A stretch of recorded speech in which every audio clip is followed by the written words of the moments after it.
नमस्कार मित्रांनो, आज माझी कविता आहे गाभारा. गाभारा ही कविता आहे कुसुमाग्रज, ज्यांचे खरे नाव विष्णू वामन शिरवाडकर आहे. हे एक प्रसिद्ध मराठी कवी, नाटककार, कादंबरीकार आणि लघुनिबंधकार होते. तर आजची कविता गाभारा. दर्शनाला आलात या, पण या देवालयात सध्या देव नाही. गाभारा आहे, चांदीचे मखर आहे, सोन्याच्या समया आहेत, हिऱ्यांची झालर आहे, त्यांचंही दर्शन घ्यायला हरकत नाही. वाजवा ती घंटा आणि असं इकडे या, पाहिलत ना तो रिकामा गाभारा. नाही, तसं नाही, एकदा होता तो तिथे.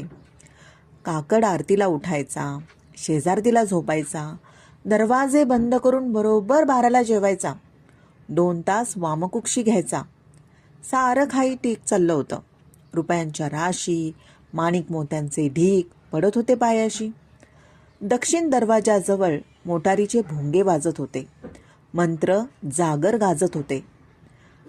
रेशीम साड्या, टेरींचे सूट समोर दुमडत होते.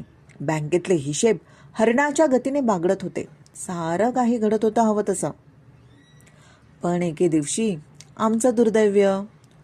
उत्तर दरवाजाजवळ अडवलेला कोणी एक भनंग महारोगी तार स्वरात ओरडला, बाप्पाजी बाहेर या. आणि काकड आरतीला आम्ही पाहतो तर काय, गाभारा रिकामा. पोलिसात वर्दी आम्ही दिलीच आहे, परत कदाचित येईलही तो. पण महारोग्याच्या वस्तीत तो राहिला असेल तर त्याला पुन्हा प्रवेश द्यावा की नाही याचा विचार करावा लागेल.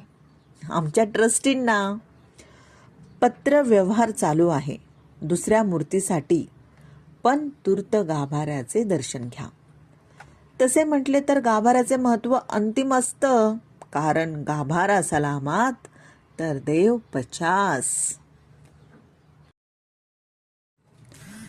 नमस्कार मित्रांनो, आज माझी कविता आहे गाभारा.